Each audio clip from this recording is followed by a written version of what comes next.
대갱불화라는 말이 있습니다. 큰 일을 치룰 때 만드는 국은 양념을 안 친다. 그런 얘기입니다. 옛날 이 말이 나왔을 당시에 2, 3천 년 전에는 우리 사람들이 가장 크게 생각한 것은 제사였습니다. 제사. 제사가 가장 중요한 행사였습니다. 제사 중에서 가장 중요하게 본 큰 제사는 하늘에 지내는 제사였습니다. 하늘에 지내는 제사, 큰 제사를 지낼 때 국을 끓이는 것은 끓일 적에 간을 전혀 넣지 않습니다. 불화. 간을 넣지, 간을 넣지 않는다. 그런 뜻입니다. 지금도 우리가 제사를 지낼 때 제사에 올리는 탕국에는 매우 맵고 짜게 간을 넣지 않습니다. 그 풍속이 지금도 내려와 있습니다. 간을 넣지 않고 자연 맛 그대로 하는 것이 이 조상을 위하는 길이다. 그 당시에 그렇게 생각을 했는 것 같은데, 그건 무슨 뜻이냐 하면은, 명절날은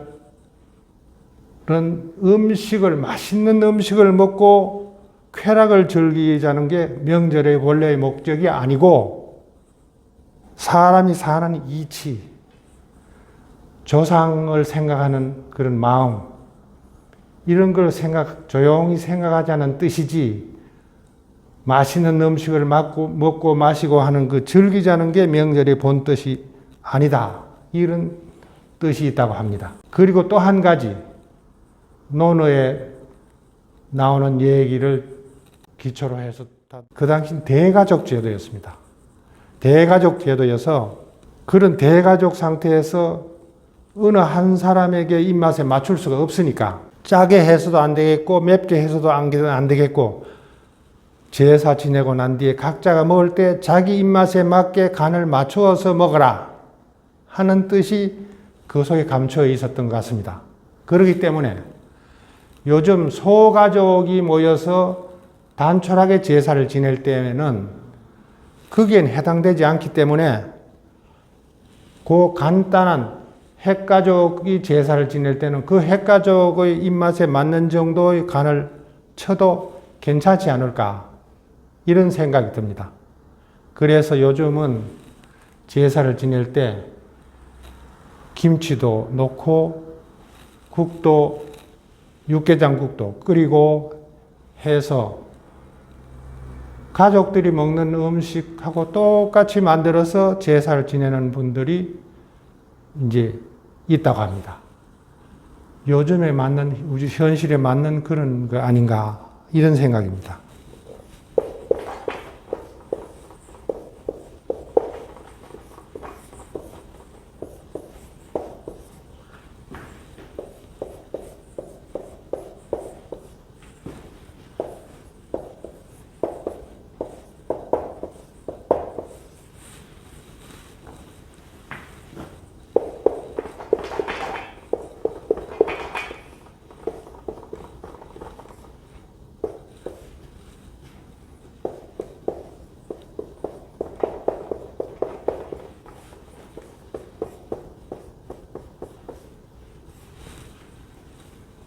주구사설한 말이 있습니다. 술집 개와 요 사자는 토지신사라는 게 이 사당을 뜻합니다. 사당. 제사 지내는 신주를 모시는 사당. 옛날엔 집집마다 사당이 있습니다. 사당에 사는 쥐. 직역을 하면 그런 뜻입니다. 술집 개와 사당에 사는 쥐. 그런 뜻입니다. 옛날 춘추 전국시대, 지금부터 한 2500년 전 춘추 전국시대에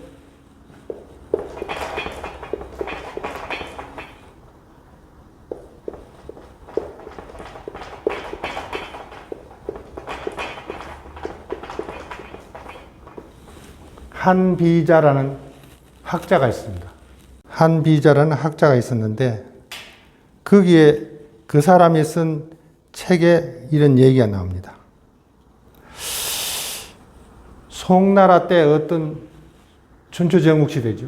송나라 때 어떤 술집에 송나라에 있는 어떤 술집에 술장수가 있는데 술을 파는데 술을 다른 집보다 훨씬 술을 많이 주고 손님한테 아주 공손하게 서비스가 좋고 맛도 일품이고 술집 간판도 아주 크게 써서 붙여서 홍보도 잘 하는데 근데 술이 팔리질 않아요. 술이 팔리질 않아서 그 동네 제일 어른한테 가서 제가 할 도리를 다 하는데 싸게 팔고 술 맛도 최고로 좋고 손님들 오면 공손하게 하고 그런데 술이 안 팔려서 쉬어서 버리게 됩니다. 왜 그렇습니까? 하고 물으니까 당신 집 개 때문이요. 이런 당신 집 개가 사납구려. 그런 얘기를. 그러니까 주인이 아니 개하고 술하고 무슨 관계가 있습니까? 그러니까 동네에서 술을 사오라고 심부름을 시키는 건 대개 그 집 애들을 시킨다. 그 집 애들을 심부름을 시키는데 당신 집 술을 사러 주전자를 들고 가면은 개가 뛰어나와서 문단 말이야. 그래서 애들이 겁이 나서 당신 집에 술을 사러 못 가. 좀 멀더라도 좀 맛이 없더라도 비싸더라도 돌아서 다른 주막에 가서 사기 때문에 당신 집 술이 안 팔리고 결국 쉬어 빠지게 됩니다. 그런 얘기. 한 비자가 이 얘기를 소개하면서 그걸 얘기하자는 뜻이 아니고 지금 나라에 권력을 가진 임금 주변에 임금의 총애를 받고 있는 권력자들이 둘러싸고 훌륭한 덕이 있고 훌륭한 선비들이 나와서 임금한테 나라를 잘 다스리는 계책을 말씀드릴 수 있는 그런 훌륭한 선비들이 왕에게 찾아가서 그 말을 하고 싶어도 근처만 가면 그 측근에 있는 사나운 신하들이 물어뜯는다. 그래서 진짜 임금이 들어야 될 좋은 얘기들을 못하게 된다. 그런 뜻이다. 임금은 절대로 측근의 그런 사나운 개와 같은 그런 측근을 두면 안 된다. 그런 얘기를 했습니다. 그 다음에 사설합니다. 사당에 사는 새입니다. 사당에 사는 얘기는 그 당시 춘추 전국시대 때 그 당시에 제나라가 있습니다.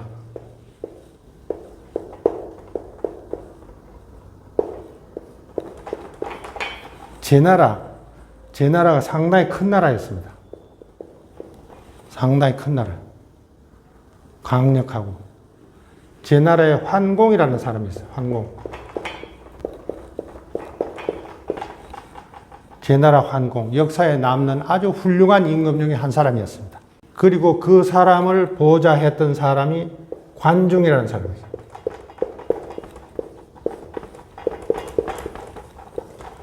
관중은 관중과 포수, 관포지교라고 해서 우정을 얘기할 때는 관포지교라고 합니다. 관중이라는 훌륭한 재상이 있었는데 이 두 사람이 대화에 이런 얘기가 나옵니다. 환공이, 제나라 임금 환공이 관중한테 물었어요. 임금이 돼가지고 제일 걱정해야 될 것이 뭐입니까? 하고 물으니까 가장 걱정해야 될 게 사당에 사는 쥐입니다. 그런 얘기 했어요. 사당에 사는 쥐가 제일 걱정해야 될, 임금이 가장 걱정해야 될 사항입니다. 왜 그렇습니까? 하고 환공이 물으니까 사당에 사는 쥐를 가만히 보면은 집을 지을 때 기둥을 세우고, 집을 짓는 순서가 기둥을 세우고 거기에다가 쫄대를 대고 흙을 바릅니다. 그런데 사당 쥐라는 놈은 그 기둥하고 흙 벽 속에 구멍을 뚫고 거기가 쥐가 삽니다. 쥐가 살기 때문에 그 흙을 쥐가 자꾸 구멍을 뚫고 기둥을 깔고 이러면 집이 무너질 염려가 있기 때문에 사람들이 쥐를 잡으려고 하는데 흙벽 속에 구멍을 뚫고 깊이 들어가 있기 때문에 그걸 잡으려면 불을 놓아야 되는데 불을 놓으면은 집이 타버리니까 불을 놓을 수도 없고, 그리고 물을 갖다 부으려고 하니까 흙 발라놓은 벽이 다 무너질 것 같고, 결국은 그 쥐를 잡을 수가 없는 겁니다. 그런 얘기를 했어요. 임금이 자기 집 살림을 살아주는, 임금의 집에 궁궐에서 살림을 살아주는 놈들이 있는데 그 자들이 바로 사당의 쥐처럼 임금 측근에 싹 숨어가지고 바깥에 나가서 임금을 둘러싸고 있어 무슨 이익을 취할까, 부정한 방법으로 이익을 취할 건 다 취하고, 밖에 나가서는 자기가 임금의 측근이라고 아주 목에 힘주고 다니면서 백성들한테 돈을 갈취하고, 또 훌륭한 신하들이 임금에게 접근하지 못하도록 방해를 하고, 또 임금의 약점을, 임금 가까이 살면서 임금의 약점을 세세히 조사해가지고 밖에 가서 퍼뜨립니다. 소문을 퍼뜨립니다. 그래서 백성들이나 다른 신하들이 보기에는 그들이 아주 세력이 대단히 센 사람처럼 겁이 나고 해서 거기에 돈을 갖다 바치고 두려워하고, 훌륭한 선비들은 그들 때문에 가까이 하지를 못합니다. 그래서 제환공한테 관중이 얘기하기를, 지금 임금께서 다 잘하시는데 집에 살림사하는 음식, 임금님 음식 만드는 놈을 우선 내쫓아야 됩니다. 그래서 내쫓았어요. 한 번은 내쫓았는데 이 환공이 아주 훌륭한 나라를 잘 다스리고 패자였어요. 패권을 장악했는데 나라가 이제 패권을 장악하고 나라가 아주 부강하고 편해지니까 옛날 그 요리사가 해주던 음식 생각을 잊지 못하고 그놈을 다시 불러들였습니다. 이 요리사가 얼마나 제환공의 입맛에 맞는 요리를 했던지 심지어는 자기 자식을 삶아서 요리에 넣어가지고 임금에게 바쳤습니다. 제환공이 나중에 죽을 때, 죽을 임시가 되니까 그 측근에 있는 사당 쥐에 해당하는 것들이 모여가지고 제환공의 아들이 한 5명 있는데 각자 그 아들들이 붙어가지고 제환공이 곧 죽을 테니까 임금이 되려면 이때 일어나서 군사를 일으켜서 빨리 궁궐을 장악하시오. 해서 각기 나가서 싸움이 벌어져가지고 제환공이 죽고 난 뒤에 몇 달 동안 왕자들끼리 서로 싸우느라고 장례를 못 치르고 제환공의 침실 주변은 구더기가 버글버글 했습니다. 몇 달 동안. 그런 일이 벌어졌습니다. 오늘은 여기까지 하겠습니다.